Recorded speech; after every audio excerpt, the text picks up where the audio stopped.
बात करेंगे उत्तर प्रदेश के सबसे चर्चित गैंगस्टर अतीक अहमद की कहानी के बारे में।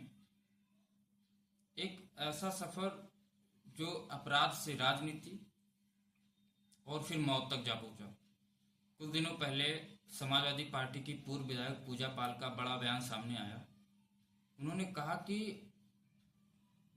मुख्यमंत्री योगी आदित्यनाथ ने उस गैंगस्टर को दफना दिया जिसने मेरे पति राजू पाल की हत्या करवाई।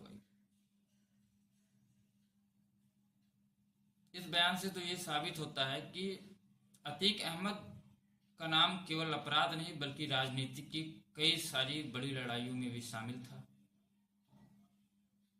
अतीक अहमद का जन्म 1962 में प्रयागराज में हुआ। इन पर पहली बार हत्या के आरोप में केस दर्ज हुआ। 1989 में इलाहाबाद की पश्चिम विधानसभा सीट से ये चुनाव लड़े और विधायक बने पहली बार।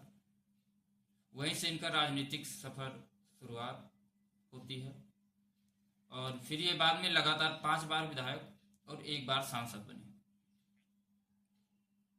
अतीक अहमद पर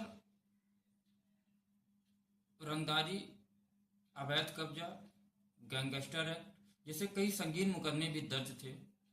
2019 में ये उत्तर प्रदेश के एक व्यापारी मोहित जायसवाल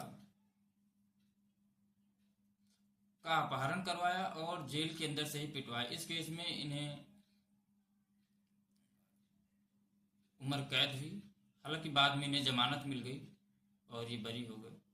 वैसे तो ये अतीक अहमद कई बार जेल जा चुके, लेकिन 2017 में योगी सरकार के आने के बाद इन पर कड़ी कार्यवाही की गई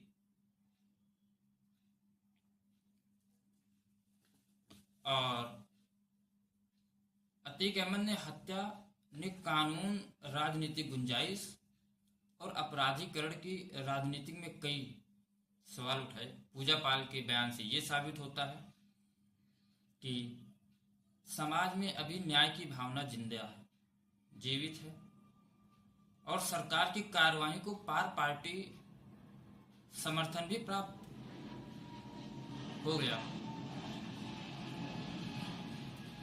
10 अगस्त 1962 को प्रयागराज में जन्मे अतीक अहमद ने गरीबी के दिनों में संघर्ष करते हुए जीवन की शुरुआत की। उनकी सबसे प्रारंभिक गतिविधि 17 वर्ष की आयु में एक हत्या के आरोप से जुड़ी थी।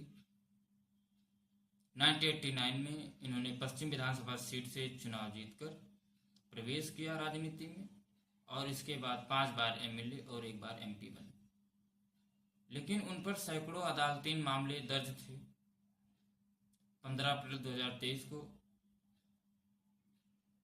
अदालत संबंधी मेडिकल जांच के लिए जाते हुए पुलिस हिरासत में होते हुए इन पर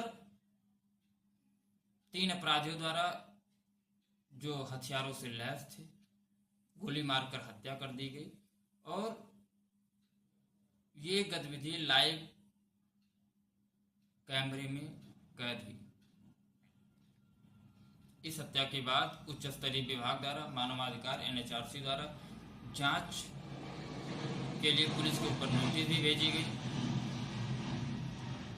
यूपी के कुछ मंत्रियों ने इसको विपक्ष के ऊपर षड्यंत्र करार दिया कि हत्या करवाई गई है, क्योंकि अतीक अहमद कोई रहस्यमयी राज बताने वाले थे, उसके सामने राज आने वाले थे, इस वजह से हत्या करवाई गई। इस हत्या के बाद मानवाधिकार आयोग ने जांच के निर्देश दिए। वहीं यूपी सरकार के कई मंत्रियों ने आरोप लगाया कि विपक्ष नहीं चाहता कि अतीक अपनी राज खुले, इसी वजह से उसकी हत्या करवाई गई। राजूपाल हत्याकांड 2005 में राजूपाल की हत्या के बाद अतीक और अशरफ उसके दोनों भाइयों पर गंभीर आरोप थे कि राजूपाल के हत्या के बाद अतीक का मुख्य गवाह उमेश पाल की भी हत्या करवाई गई।